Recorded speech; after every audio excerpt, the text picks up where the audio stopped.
Ribosome ভাইয়া দেখো প্রকৃত কোষ আর আদি কোষের রাইবোজোমের মধ্যে কিন্তু কি আছে, ডিফারেন্স আছে। এই প্রকৃত কোষের রাইবোজোম আদি কোষের রাইবোজোম কি 70S আর প্রকৃত কোষের রাইবোজোম কি 80S। এস মানে কি তোমরা জানো? হ্যাঁ, ভেদবার্গ ইউনিট মানে কি, এটা এটা কি বোঝায়, ভেদবার্গ ইউনিট দিয়ে কি বোঝায়? এটা হলো একটা ইউনিট, এটা হলো একক। হ্যাঁ, যেমন ধরো 70, এরপরে এম লিখলাম, এম মানে কি মিটার, তাহলে 70 মিটার দিয়ে এটা কিসের একক, দৈর্ঘ্যের একক। 80 মিটার, এটা দিয়ে কি বুঝাইলাম আমি, যে কোন দৈর্ঘ্যটা বেশি, 80 মিটার দৈর্ঘ্যটা বেশি। তেমনি এস দিয়ে কি বোঝায় জানো, ভেদবার্গ ইউনিট।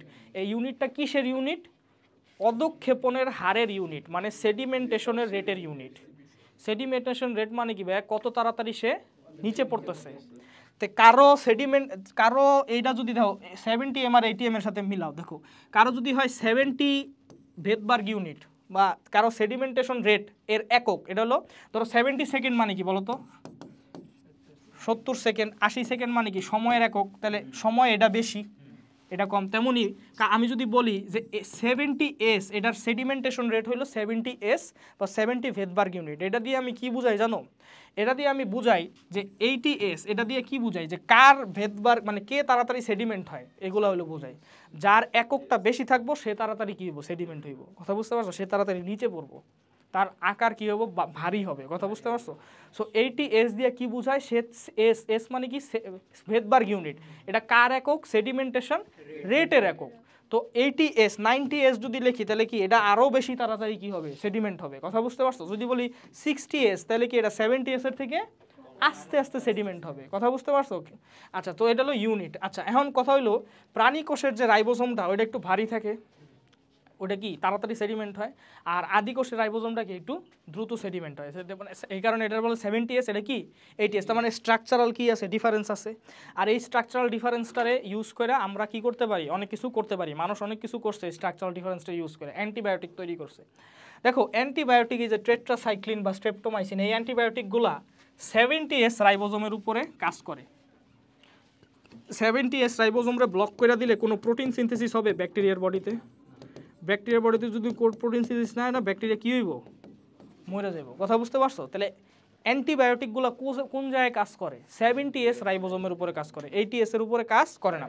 যদি করতো তাহলে কী হইতো, যদি করতো তাহলে আমার কোষ কী ভাই, 80S না প্রকৃত কোষ, তাহলে 80S যদি ক্যান্সেল করতো আমার নিজের কোষই মারা যাইতো, আমার নিজেই ক্ষতিগ্রস্ত হইতাম। কথা বুঝতে পারছো। তো মনে রাখবা যে 80S আর 70S এই স্ট্রাকচারাল ডিফারেন্সটা থাকার কারণে আমরা কি এটার ফায়দা লুটতে পারি। কথা বুঝতে পারছো। এই কারণে আমরা অ্যান্টিবায়োটিক তৈরি করে ওই 70S ব্যাকটেরিয়ারই মারতে পারি। মাঝে মাঝে দেখবে অ্যান্টিবায়োটিক খেয়ে মানুষ শুকায় গেছে বা দুর্বল লাগে, দেখছো। শোনো নাই কেউ অ্যান্টিবায়োটিক খাইছো জীবনে, তুমি খাইছো? অ্যান্টিবায়োটিক খাইয়া দেখবা মানুষের, তুমি কি শুকাই গেছিলা? আরে গেছিলাম মেলিগোর জন্য, বলবা যে যাও নাই, ঠিক আছে।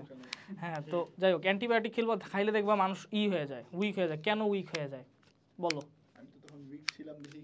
তুমি কি জানো মানুষের বডিতে যতগুলো কোষ আছে তার থেকে বেশি কি আছে, ব্যাকটেরিয়া আছে। এখন আমরা কেন রোগাক্রান্ত হই না, কারণ ম্যাক্সিমাম ব্যাকটেরিয়াই হলো গুড ব্যাকটেরিয়া। কথা বুঝতে পারছো। এই কারণে আমরা রোগাক্রান্ত। এখন যখন তুমি এই অ্যান্টিবায়োটিক খাবা তখন 70S রাইবোজোম তো ভাইয়া গুড ব্যাকটেরিয়ারও আছে, আর যে ইনফেকশাস প্যাথোজেনিক ব্যাকটেরিয়া ওইটারও আছে। তো অ্যান্টিবায়োটিক তার বুঝবো না যে কোনটা গুড ব্যাকটেরিয়া আর কোনটা ব্যাড। ওর কাজ কী ভাইয়া, 70S রাইবোজোমরে মারা। তো 70S রাইবোজোমরে মারলে আমার গুড ব্যাকটেরিয়া গাটের মধ্যে কি আমার এই তোমার ইন্টেস্টাইনে কোলনের মধ্যে ইকোলাই থাকে না, ভিটামিন তৈরি করে আমাদের। তো গুড ব্যাকটেরিয়াগুলোরেও মাইরা ফেলে, গুড ব্যাকটেরিয়াগুলোর মাইরা ফেললে আমরা উইক ফিল করি। বুঝতে পারছো, কারণ ভিটামিন তৈরি হয় না। কথা বুঝতে পারছো। আচ্ছা, এরপর আসো ভেদবার্গ ইউনিট এগুলা। আচ্ছা, ভেদবার্গ ইউনিট কেমনে কাজ করে দেখো, সেডিমেন্টেশন কেমনে করানো হয়। প্রথমে আমি কোষগুলারে মারমু, মাইরা রাইবোজোম হইলো আলাদা করুম। হ্যাঁ, রাইবোজোম আলাদা দিল মৃত কোষের দ্রবণ। কথা বুঝতে পারছো। মৃত কোষের দ্রবণ নিয়ে আমি সেন্ট্রিফিউগাল মেশিনে কি করবো, এটারে ঘুরামু। সেন্ট্রিফিউগাল মেশিনে আমি যখন এটারে ঘুরামু তখন এটার উপরে সেন্ট্রিফিউগাল একটা ফোর্স কাজ করবে, যার কারণে যা সেডিমেন্ট হওয়ার তাড়াতাড়ি কী হইব, সেডিমেন্ট হইব। এখন দাও এই সেডিমেন্টেশন কিন্তু আমরা ব্লাডের ক্ষেত্রেও পড়ছিলাম, রাইট। আচ্ছা, যাই হোক। তারপরে দাও সেডিমেন্ট এনে কি সেন্ট্রিফিউগাল ইউনিট দিয়ে ঘুরাইতেছি। দেখো এটার মধ্যে কি আছে, 70S আর 80S। এটা সেন্ট্রিফিউগাল ইউনিট দিয়ে ঘুরাইতেছে, মানে সেন্ট্রিফিউগাল মেশিন দিয়ে ঘুরাইতেছি। এখন যখন ঘুরামু তখন দেখবা যে 80S কি তাড়াতাড়ি কি হয়েছে, নিচে পড়ছে, যেটা তাড়াতাড়ি নিচে পড়ে ওটা এই কারণে ওটার ইউনিটটা কি হয় বেশি হয়, আর 70s দেখো না আসতেছে নিচে নামে নাই। কথা বুঝতে পারছো? তো বুঝতে পারছো যে ভেদবার্গ ইউনিট বা সেডিমেন্টেশন রেটটা কি। এখন কথা হইলো যে প্রত্যেকটা হইলো রাইবোজোম, একটা ফুললি ফাংশনিং রাইবোজোম, তারা দুইটা মানে দুইটা একক দিয়ে তৈরি। দেখছো এটা একটা নীল আর কি গোলাপি, এটা কি, এটা কি কালার, স্কাই ব্লু আর হলো গ্রিন, ঠিক আছে। তার মানে কি দুটো মানে প্রত্যেকটা রাইবোজোমই দুইটা আলাদা আলাদা ইউনিট দিয়ে তৈরি। তো তোমার 80s যেটা, এটা ভাঙলে তুমি লার্জার সাব ইউনিটটা পাবা 60s আর স্মলার সাব ইউনিটটা পাবা কি 40s, আর এটা ভাঙলে তুমি লার্জার সাব ইউনিটটা পাবা 50s আর এটা কি স্মলারটা পাবা 30s। এখন তুমি হিসাব অনুযায়ী দেখো 60 + 40 মিলায় কত আসে ভাই, 100 আসে, কিন্তু আমরা কেন 80 লিখি, এটা হলো কথা কোশ্চেন। তারপরে 50 + 30 মিশে কত আসে ভাই বলো তো, 80 আসে, আমরা কেন 70 লিখি, এটা হলো কোশ্চেন, ঠিক আছে। আচ্ছা দেখো এখন দেখো দুইটারে আলাদা, দেখো বিষয়টা কি, বিষয়টা হলো এরকম যে তুমি যখন, হ্যাঁ এটা সেন্ট্রিফিউগাল ফোর্স কাজ করে। এখন সেন্ট্রিফিউগাল ফোর্স আসলে যার যত সারফেস এরিয়া তার উপরে, মানে সেন্ট্রিফিউগাল ফোর্সগুলো অনেক স্মলার পার্টিকেলগুলোর ক্ষেত্রে সারফেস এরিয়ার উপরে কাজ করে। যেমন 50s এর সারফেস কি বেশি, লাল কালারটা হলো সারফেস, 50s এর সারফেস বেশি আছে নাকি 30s এর সারফেস বেশি আছে, এই কারণে 50s এর উপরে বেশি ফোর্স কাজ করব, আর 30s এর উপরে কি কম ফোর্স কাজ করব, তাই 50s তাড়াতাড়ি নিচে পড়বো আর 30s কি আস্তে আস্তে নিচে পড়বো।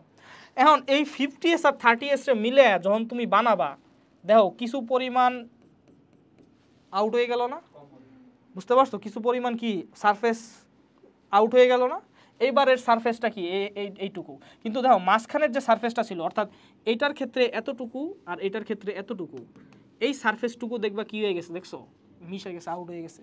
এখন এটার সারফেস কি এতটুকু, তাহলে এই যে সারফেসটা ক্যান্সেল হয়ে গেল, এই কারণে কি 60 আর 40 মিলে 100 হয় না, 80 হয়। কথা বুঝতে পারছো, কারণ কিছু জিনিস কি হয়ে যায়, কমন হয়ে যায়। কথা বুঝতে, 50 আর যেটা যত বড় ওটার জন্য তত বেশি ক্যান্সেল, যেমন 60 আর 40 মিলা 100 হয়েছিল, তো ক্যান্সেলেশন অত বেশি হইব, যেটা যত বড় ধরো সারফেস এরিয়া তত বেশি খাইব।